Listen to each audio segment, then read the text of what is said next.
it's pretty clear to me that Daniel Jones' NFL career as a starting quarterback, it's very quickly coming to an end. I think that in about 2 years or so, Daniel Jones is going to be remoted to being a backup quarterback in the NFL if he's not already out of a job. I don't believe in Daniel Jones all that much. I think it's devastating due to the fact that he suffered a season-ending injury. But let's be real, people. Daniel Jones, before he got injured, really was never a great quarterback, not even close to it. I would say he was average at best.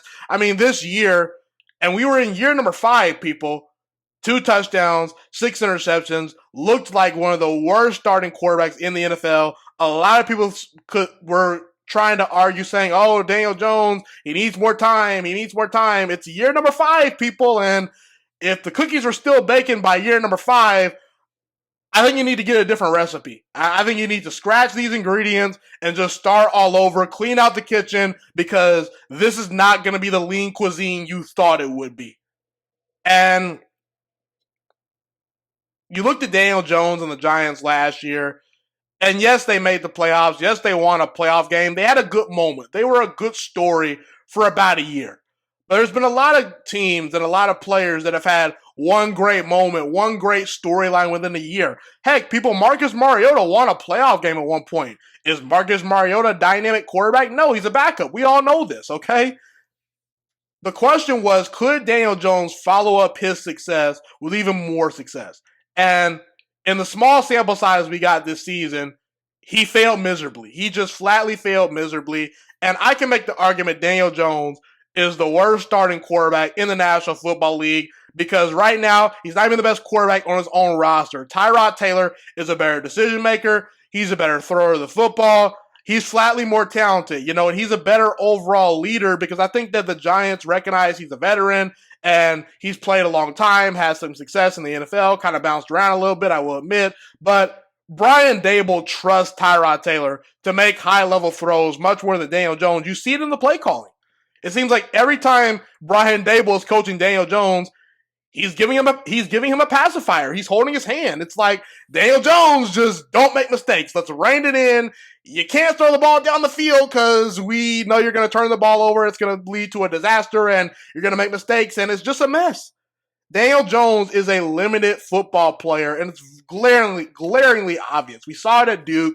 The Giants, to me, were one of the only few teams that have fallen in love with Daniel Jones. I don't buy into the Broncos rumors, the Washington rumors. Maybe they were going to fall in love with Daniel Jones if he was there on draft night. But regardless, knowing what we know about Daniel Jones, I'm pretty sure those teams would gladly not draft him if they would have known what he potentially would have turned out to become.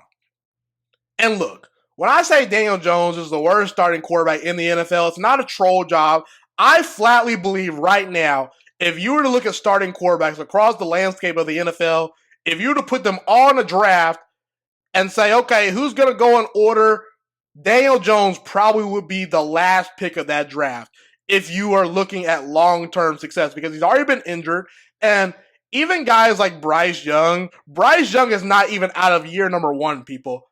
There's reason to believe Bryce Young could get significantly better. He was a better player in college than Daniel Jones. I don't take any pleasure in saying Daniel Jones isn't very good, but I'm watching the film, I'm watching the results, and like I said, on draft night, I think the Giants were one of the only few teams that fell in love with Daniel Jones. Everyone said it was a mistake drafting Daniel Jones, and it's been a disaster. And the Giants have put themselves in this position to the point where I don't quite feel that sorry for them because smart football people knew giving Daniel Jones a long-term contract that was worth a crap ton of money was flatly a mistake. You mean after one solid season where Daniel Jones finally isn't turning the ball over, is finally at least somewhat looking competent, you're going to pay him? Let's see him improve off of that. Let's see him build off of that, before we start, pinning down the money. I mean, he still had a lot to prove, in my opinion. Just because you have one great moment or one great year or one great season, that doesn't automatically mean I'm going to pay you.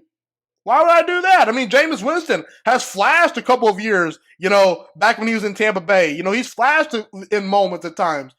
Are we going to pay Jameis Winston just because he's flashed a couple of times? Are we going to pay Marcus Mariota a ton of money because he somehow won a playoff game a long time ago? No, we know we're not going to do that because the player does not warrant that contract. And the Giants, they have put themselves in this position. And you look at Daniel Jones, I say his NFL career is slowly but surely probably going to be over very soon because we all know that Daniel Jones wasn't great to begin with, and now you're dealing with a major injury. I think Daniel Jones' back is against the wall, and I don't think he's getting up. I think that this injury pretty much saddles the guy as potentially a long-term backup, and I don't think the Giants are going to be interested in him long-term anymore. I think that they've recognized that they were kind of premature to pay him. You know, they jumped on the gun way too early, and I think the Giants, if they're in position to draft a star quarterback, they're going to probably do it. I mean, if Caleb Williams is available on the board, are the Giants really choosing Daniel Jones over Caleb Williams? They would be flatly delusional because at worst, is Caleb Williams going to be a little bit better than Daniel Jones? I believe so. So I think Daniel Jones, it's a sad story because I don't think Daniel Jones was ever going to be put in a position to succeed with the Giants just flatly because the expectations were way too high. This is a guy that I don't think had the ice in his veins. I don't think that he was ever going to be that big-time quarterback the Giants were hoping he was going to be. The expectations were sky high, and the situation has been flatly awful. They've not built a good situation around Daniel Jones, and we know Daniel Jones needs a lot around him to succeed, and it's just a mess. And I think the Giants, you got to pull the trigger and, potentially move off of this. Now, what is the market for Daniel Jones right now? I don't think the market is very, very big at all. I mean, is Atlanta going to take a chance on him?